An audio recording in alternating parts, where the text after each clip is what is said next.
All right. Well, there was a dentist that came home to his wife expressing much excitement about his discernment to serve in the mission field using his dental skills. And so she was not real thrilled about the idea. And so when she expressed her resistance, he replied, "I am sure the Lord is calling me to do this." The wife was skeptical, and she asked, "How do you know the Lord is calling you to do this?" He said, "It's in the Bible, Psalm 81:10. So she went to the Bible and she looked it up, and it said this: "I, the Lord, am your God, who brought you up from the land of Egypt. Open your mouth wide, and I will fill it."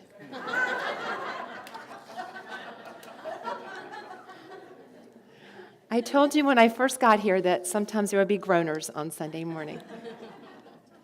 Oh. So, we are just starting on Wednesday nights this exciting conversation called In the Flow of Life by Eric Butterworth. And for those of you that might be newer to Unity, you might not be familiar with the legacy of Eric Butterworth, so I just want to bring you in on a little bit of that. I could talk a long time about Eric Butterworth. Eric Butterworth made his transition in 2003, but before that, this man was renowned as an author, teacher, spiritual speaker. His church was in New York City. And before Maya Angelou made her transition, she said, "Eric Butterworth will always be my teacher, has always been my teacher." Oprah Winfrey said, "Discover the Power Within You," the book that Eric Butterworth, I think, is most renowned for, transformed her life. And so In the Flow of Life is just one more amazing book, classic, that Eric Butterworth wrote. And it just seemed appropriate to presence this right now. You know, this community is going through some transition. And so how powerful it can be for us, for all of us in life, because life is a series of transitions and change, isn't it? To know and to claim the flow of life. And so, of course, you know, he was always on the leading edge. And he said, "I just want to warn you," he said this in the introduction, "this is going to stir you. And it's going to call you to disrupt your beliefs, how you see things." And we're up for that, aren't we? Yes. All right. And so he starts out presencing two views of life that we tend to hold. The first view of life is, okay, we're born and then we die, and we're born and life happens to us. Now, I've seen a bumper sticker that says a little bit differently, but I'm not going to say that in church. Life happens. And basically, we're at the mercy of life. And that we are our past. We are our life experiences. Life molds us. Okay, so that's one view. And then there's another view that says, wow, I'm here, life's an adventure. I claim the infinite possibilities that I am and that are available to me, and I'm just going with the flow. That sounds like a little bit more fun, doesn't it? And so we started our class this week with just a simple check-in that said, how are you? I can imagine that most of us experience that question or ask that question, or we might ask that question of someone else, how are you? And so the opportunity that we had in this check-in was to look at where are we answering that question from? Are we answering that question from a story that we've made up? So right now, I just invite you just to check in. If someone came up to you right now and said, how are you? What would you say? I'm in Unity. We're sitting in church. You're sitting in church. That's right. But I know that sometimes maybe I might forget that I'm a whole, full, beautiful being, and I might say, well, I've kind of got this congestion going on, I've got whatever. And so it's just the opportunity for us to look at, when we're asked that question, where we answer it from. Because, that first view of life, when life happens to us, I think we've been conditioned to feel and to embrace and sometimes even live life given power out here. The power's out here. The power's out here and how much money I make, or my relationship with my boss and how I feel peaceful, or, I can only feel peaceful if my family is flowing or if I feel healthy, or, you see? And so it's the opportunity in this exploration of In the Flow of Life is to look at where we're choosing from and to see how we might be resisting life's flow. There's a story of two men that were traveling by a river, and all of a sudden a storm came upon them, and this flash flood washed them into the river. And the first man panicked, and he was fighting desperately to get back to shore. And because he was fighting, he drowned. The second man started to panic, and he went, wait. This torrent just feels more than I can control, so what if I could just relax as much as possible and just surrender and move with it? And so that's what he did, and he just moved. And to his joy and surprise, it deposited him on the banks of the town to which he was traveling, and he got there much more quickly than he would have if he was walking. So see, that's the opportunity. And I think that's a great example of the opportunity that we have, is that when life feels like it's coming at us, what do we do with it? Do we try to fight against it, or do we allow ourselves to flow with it? Because the great truth that Eric Butterworth says, he says the great truth is that life is lived from the inside out. And so what does that really mean? We have these adages in unity, so within, so without, life is consciousness. Well, I really want to talk about that. Life is lived from the inside out. So within, so without.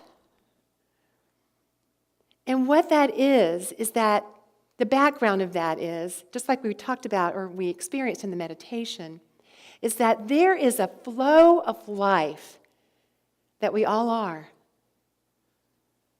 There's an infinite flow of life that is the truth of infinity, of the universe. And we are it. And the opportunity that we have when life comes at us is to align our thoughts with that flow, to let go of our tension and strain, of our feel like our need to survive and push against whatever is happening, and just allow. Just allow. And Eric Butterworth calls that flow the kingdom of God. Now, we've talked a little bit in past weeks about the kingdom of heaven and how the kingdom of heaven is a choice that we make. Heaven is a state of consciousness, right? We talk about that in unity. That's what it means in unity. We can either be in an experience of heaven or we can be in an experience of hell. And what are we choosing? Are we choosing connection? Yeah, we're choosing heaven, aren't we? Of connection or separateness. The kingdom of God differs from the kingdom of heaven because the kingdom of heaven, I know in my life, sometimes I don't choose it all the time. The kingdom of God is. The kingdom of God never changes, never fluxes and flows, because the kingdom of God is the infinite flow of life that you are. Jesus said it perfectly. Jesus said, the kingdom of God is at hand. He was also quoted as saying in Matthew, seek ye first the kingdom of God, and all these things shall be added unto you. What I believe he meant by that is seek first to know that you're the flow. Seek first to know that you are infinite life. You are infinite life. So what would be possible for us if we really knew that and we could really claim that? The poet Robert Browning said, it's about releasing the imprisoned splendor that we are. He called it the imprisoned splendor, releasing that, allowing that to express. And another thing that we talked about on Wednesday night is about this whole idea of life as consciousness. And what is consciousness? Consciousness is the level at which we are embracing and aware of and expressing this flow of life. And you know, our thoughts don't create it. How many of us have heard, our thoughts create our reality? No, they don't. Our thoughts, in and of themselves, are not creative. Our thoughts cannot create the flow. Our thoughts do not create wholeness. Wholeness is. Our thoughts do not create abundance. Abundance is. Our thoughts do not create love. Love is. Our thoughts do not create peace. Peace is. It's the inherent nature of life. But what our thoughts do create are our experience of it. Do you see the difference? And when our thoughts are in alignment with the truth that we are the flow, we have an experience of the flow. But what we must do is we must release our stress and our strain and our need to survive and our pushing against. You see? So that we can allow the infinite flow of life to express. There's a story of jungle lore. Did you know that the jungle had lore? Jungle lore tells how certain monkeys learned to consciously evade capture by letting go versus resisting. Hunters would put some nuts into a glass jar with the rim smaller than its base. An unconscious monkey would reach into the jar and grab the nuts. But because his hand holding the nuts was too large to fit through the jar's rim and he wouldn't let go, he would stand there and struggle, and the hunter would grab him. The conscious monkey didn't reach into the jar at all. The conscious monkeys would just open up the palm of one hand and with the other tilt the jar toward them. That was pretty smart.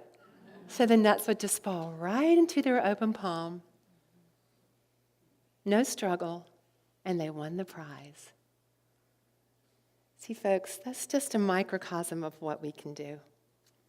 Because the thing that I think that's hardest for us to remember when life feels like it's coming at us, when life feels like it's happening to a dear one, someone that we love and we just want to protect them, whatever the circumstance, is that behind, beneath, within, and beyond is the flow of life.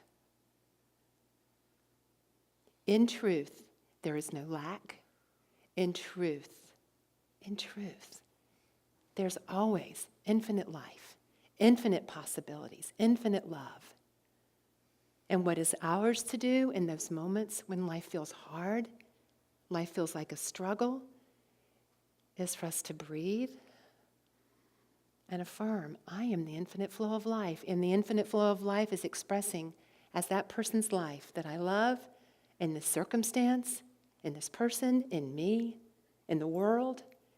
See, that's why we call things immunity and appearance, because it's not the truth.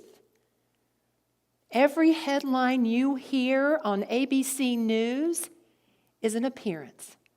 It is not the truth. ISIS is not the truth. It's not the truth.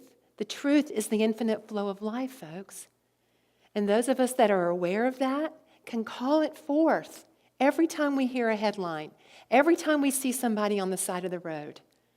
Anytime there's illness in our family or illness in our life, we can stand and in the knowing of the infinite flow of life and call forth wholeness. And what comes to my heart is Reverend Jennifer right now, anyone else in your life, call forth wholeness. Stand in your knowing of the infinite flow of wholeness, expressing as her, as everyone in your life. That's what I believe we are called to do. And I trust and I know that as we stand there and we allow and we claim that, we will have a different experience of life. Because the nature of life is not struggle. It is not strain. It is not survival. It is not fear. I believe that the nature of life is freedom, peace, joy, life, wholeness. It's not meant to be hard. It's meant to be filled with love and grace and joy. Will you hold that with me? Will you live that with me this week? This week, when life feels like it's coming at you, I just invite you to take a breath and affirm, I am the infinite flow of life, and the infinite flow of life is expressing in this situation, and I call it forth. I call it forth. See in your mind's eye the infinite flow and filling and surrounding any person, yourself, any situation. See it radiating out. Hold that. And you can do it in a matter of seconds. And notice the shift in your experience. And I also invite you this week, take a walk in nature this week. To me, this is the most beautiful time in the Washington, D.C. area. It's always beautiful, but especially in spring. And just watch the flow of life expressing. And every baby green leaf in the dogwood trees and the tulips, everything. Notice it. Allow that to bless you in a deeper understanding and knowing that you are, life is infinitely flowing. All right. So let's affirm together. I live life from the inside out. I allow my life to flow, and so it is.